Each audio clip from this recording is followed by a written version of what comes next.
Iwan Ahwat yang dirahmati Allah Subhanahu wa taala. Selanjutnya kita masuk kembali ke sesi dialog spesial Topik Berita edisi hari Jumat. Kita akan mendapatkan kabar-kabar dari langit bersama Ustadz Muhammad Joban. Halo, Assalamualaikum warahmatullahi wabarakatuh, Ustadz. Waalaikumsalam warahmatullahi wabarakatuh. Kabarnya bagaimana, sehat Pak Ustadz? Alhamdulillah, alhamdulillah. Ada kabar dan juga cerita apa nih yang bisa Ustadz berikan kepada kita semua di pagi hari ini? Ada ibroh apa lagi dari perjalanan Pak Ustadz? Iya. Ya, sekarang saya kira karena masalah umroh Mekah Madinah orang sudah tahu. Saya ingin sedikit ikut share ya perjalanan ke Taif, mengenang kembali sejarah Nabi Muhammad SAW yang jarang kita perhatikan sebetulnya. Karena Nabi SAW itu pernah ditanya oleh Aisyah radhiyallahu anha, apakah ada peristiwa yang lebih dahsyat yang kamu alami selain peristiwa perang Uhud? Karena perang Uhud ini pamannya meninggal, Hamzah, 70 orang meninggal, Nabi juga luka. Nah, kemudian juga secara umum artinya kalah dari perangan itu. Kata Nabi ada, yaitu peristiwa ketika dia pergi ke Taif. Karena Aisyah ketika itu masih kecil, jadi nggak tahu. Jadi dia nanya waktu setelah perang Uhud, kan berarti ini di Madinah. Ya. Jadi sebelum kita kisahkan apa jawaban Nabi tentang Aisyah, itu setelah meninggalnya Abu Thalib dan Khadijah, yang disebut dengan hari-hari atau tahun kesedihan, ada kebiasaan di Mekah ketika itu, seseorang itu bisa dijamin kehidupannya kalau di bawah bahasanya jiwar, tanggung jawab, perlindungan. Nah, karena meskipun musuh, ya tetap Abu Lahab itu menjadi pelindungnya. Kemudian rupanya Abu Jahal nggak diam dia. Dia berusaha untuk meyakinkan Abu Lahab, itu pamanmu yang bantu dia aja masuk neraka ya. Kamu ngapain bela-bela Muhammad gitulah. Akhirnya setelah hampir 20 tahun, 20 hari, Abu Lahab mencabut pembelaannya terhadap Nabi Muhammad SAW. Jadi Nabi Muhammad sekarang lepas. Jadi siapapun ya, kalau ada yang melukai Nabi Muhammad SAW, itu orang Banu Hashim tidak akan ikut campur gitulah. Sehingga bagi Nabi hidup di Mekah itu sulit sekali. Ya, sulit bagi kehidupannya, sulit untuk melaksanakan ibadah. Jadi Nabi itu tidak berpikir untuk meninggalkan Mekah kecuali memang sudah terdesak. Jadi kalau kita tinggal di tempat, banyak tantangan, banyak fitnah, jangan langsung kita pergi. Itu di Jakarta ini banyak maksiat gitu. Ya tugas kita untuk memperbaiki. Jadi Nabi berusaha dulu untuk selama 10 tahun, gimana untuk memperbaiki mereka. Nabi Nuh alaihissalam itu setelah meskipun tahu bahwa kaumnya itu bejat, Nabi Nuh tidak meninggalkan mereka ya, sampai terakhir ya harus perintah Allah untuk bikin perahu baru meninggalkan mereka.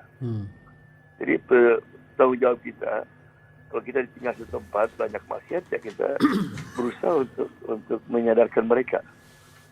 Baru kita itu dibolehkan meninggal kalau kita sudah nggak bisa salat lagi, nggak bisa beribadah lagi misalnya. Itu satu. Yang kedua, kenapa Nabi Muhammad SAW memilih kota Taif atau negeri Taif? Kenapa bukan negeri yang lain?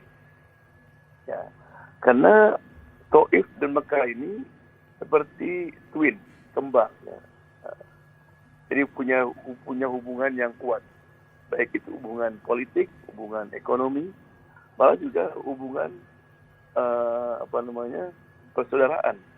Jadi banyak orang-orang Taif, di antaranya di antara bibinya Nabi Muhammad SAW itu ada yang kawin dengan orang Taif. Right?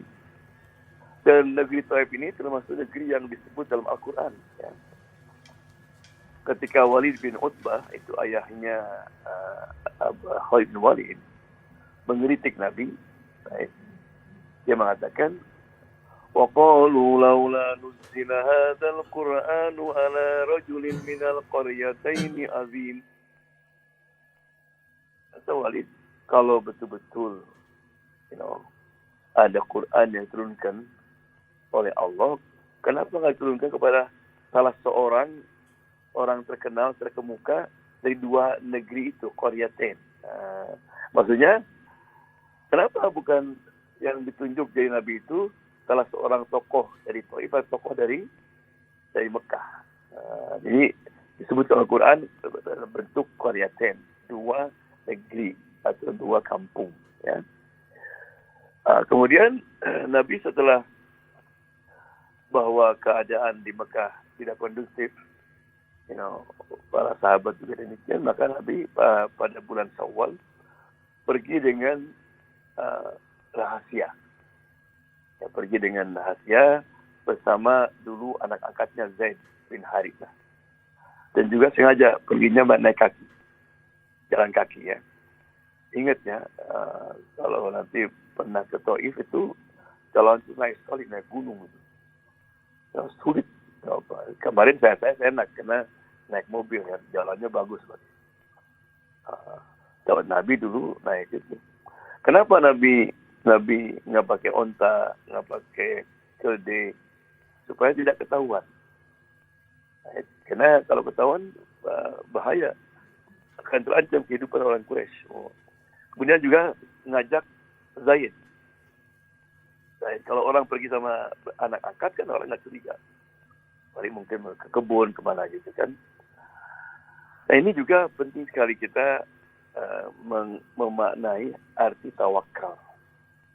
Tawakal itu bukan hanya menggantungkan kepada Allah, tapi menggunakan segala cara. Nah, jadi kita nggak boleh misalnya naruh mobil di parkiran, kuncinya dibiarkan dalam. Pak, itu kok dibiarkan? Terus tawakal sama Allah. Bukan tawakal, kunci dulu, baru kita tawakal. Ya Nabi juga begitu. Meskipun dia seorang Nabi, dijaga sama Allah SWT, tetap menggunakan asbab. Baik. Kemudian ya mungkin perjalanannya lumayan juga. Kalau kemarin saya 2 jam kurang lah sampai. Tapi mungkin 3 hari 5 hari ya. Karena naik gunung itu. Nah di sana Nabi mulai berdakwah bertemu pertama dengan tokoh-tokoh Quraisy dari kabilah Thaqif.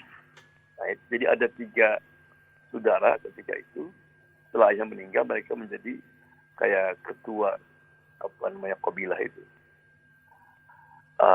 Namun mereka sama seperti orang Quraisy, kena bandel, malah mencemoohkan Nabi. Ya, masa orang seperti kamu jadi utusan gitulah. Kenapa bukan Abu Jahal? Kenapa bukan Abu Lahab gitu? Nah kemudian Nabi setelah gagal dengan para tokoh, ya ini penting juga kan. Dakwah itu juga punya strategi. Memang strategi pertama Nabi itu mendakwahi orang-orang terkemuka. Kenapa? Kalau orang terkemuka itu masuk Islam, dia punya pengikut jadi sorotan. Ya. Kayak di Amerika Serikat di sini, kalau ada bintang film, penyanyi, kayak Muhammad Ali dulu, Malcolm X, ya, masuk Islam tuh pengaruhnya besar karena dikenal dia.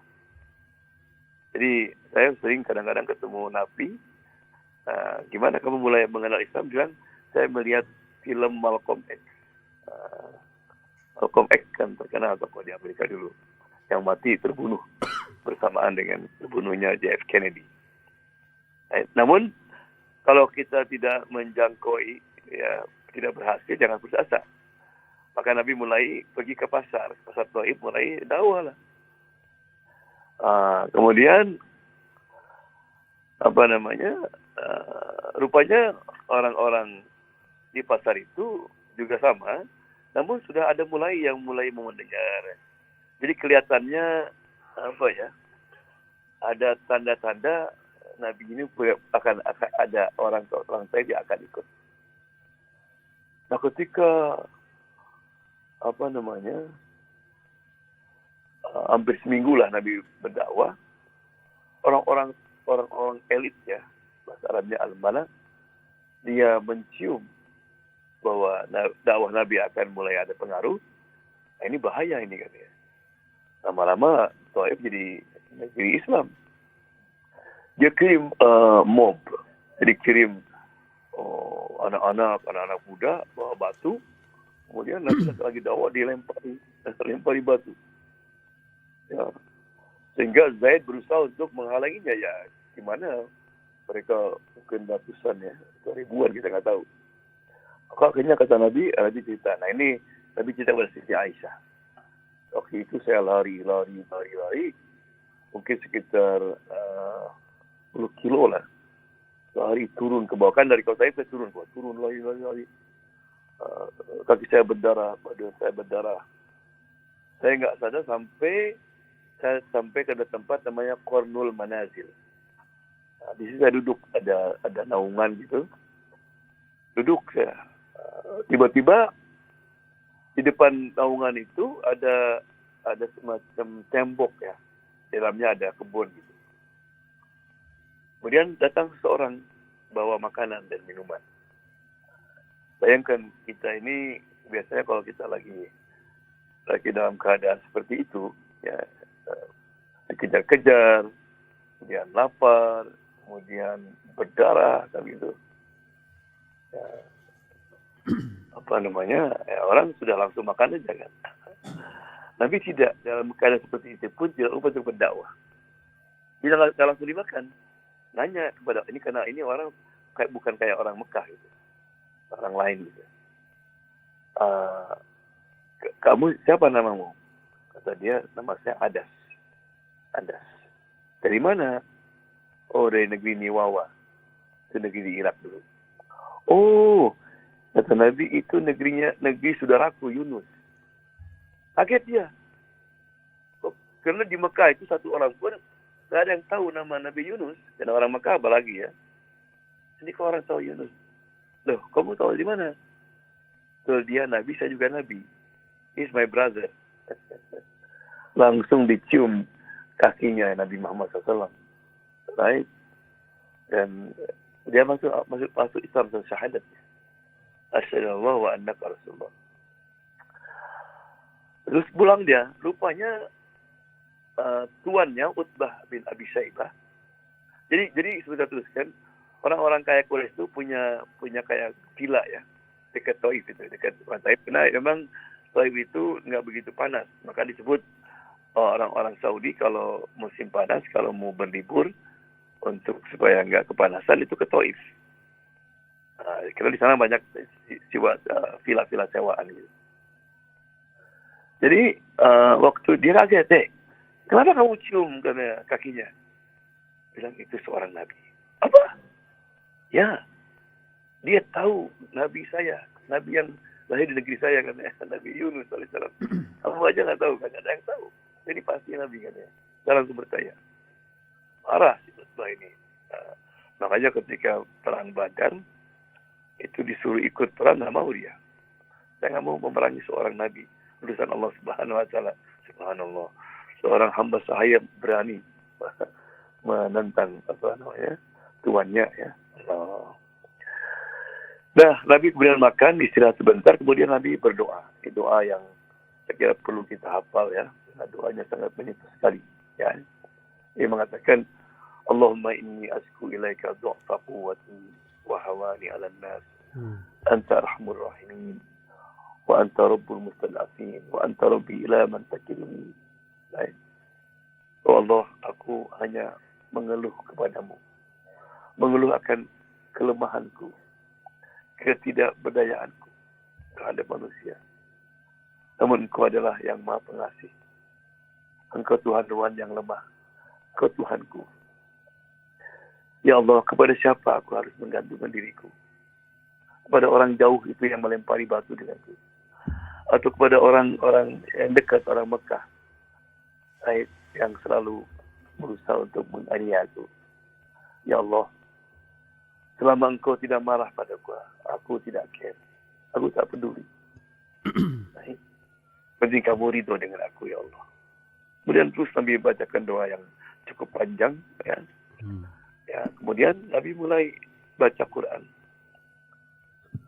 Rupanya orang-orang jin ketika itu mendengar suara lagu Al-Quran itu pada turun itu. Nabi nggak tahu bahwa Nabi itu sudah didengarkan oleh jin. Ya, untuk menghibur Nabi, maka Allah SWT menurunkan ayat surat jin. Qul uhiya ilayya annahu istama'a nafaru minal jinni faqalu inna sami'na Qur'anan ajaba. Telah diwahyukan kepadaku bahwa sekelompok jin telah mendengarkan bacaan Al-Quranku. Dan mereka mengatakan, Masya Allah, itu kita telah menemukan Quran yang sangat menakjubkan. Dalam surat yang lain, jadi ketika jin itu mendengar ayat-ayat tadi, mereka kembali ke kampungnya, itu langsung menyampaikan kepada para orang jin-jin yang lain. Jadi subhanallah, jin aja kalau mendengarkan pengajian, itu pulang langsung di-share, disampaikan. Nah ini kan banyak kita ini kalau kita dengarkan khutbah Jumat atau pengajian, jangan kita share kepada yang lain. Tapi kalau misalnya ada tabrakan di tol, mah tahu gak tadi? Langsung kita ngasih tahu. Tapi tadi khutbahnya apa, Mas? Ya biasa kan ya. Ya jin aja kalau kita mendengarkan sesuatu itu begitu. Nah kata Nabi kan seorang muslim itu seperti madu. Madu itu apa? Kalau pulang bawa apa? Bawa madu ya. Bawa sesuatu yang bermanfaat. Jadi itulah selintas kilas ya perjalanan saya ke Taif mengenangkan kembali peristiwa Muhammad SAW yang pada intinya Nabi mengajak kita kepada pentingnya tentang memahami arti tawakal. Tawakal artinya kita berusaha sejak semaksimal mungkin, kemudian baru kita mengajukan kepada Allah Subhanahu wa taala. Di saat juga saya kebetulan salat di Masjid Abdullah bin Abbas. Abdullah bin Abbas ini salah seorang pemuda yang didoakan oleh Nabi Muhammad SAW yang gigih mengumpulkan hadis-hadis Nabi, sehingga ketika zaman Umar, zaman Ali, zaman Utsman itu meskipun anaknya masih muda, tapi karena ilmunya dalam, itu menjadi penasihatnya. Tapi Allah mengatakan, Allahumma faqihu fid din wa alimhu ta'wil. Ya Allah, ajarkan dia memahami agama dengan dalam. Nah ini juga bagus bagi kita, kalau kita punya anak, ketemu ustaz, ketemu syekh, tolong doakan. Saya masih ingat dulu, ketemu siapa saja, orang tua saya, dulu minta doa. Ya. Kita tahu ustaz mana yang dikabul doanya. Ya. Jadi itulah kenangan perjalanan ke Taif, mudah-mudahan bermanfaat insyaAllah. Amin. Terima kasih banyak Pak Ustadz atas inspirasinya dan juga cerita kisah-kisahnya dari pelajaran mengenai tempat Taif ya. Semoga Ustadz selalu sehat Ustadz. Insya Allah kita jumpa lagi Jumat depan. Assalamualaikum. Insya Allah. Waalaikumsalam warahmatullahi wabarakatuh.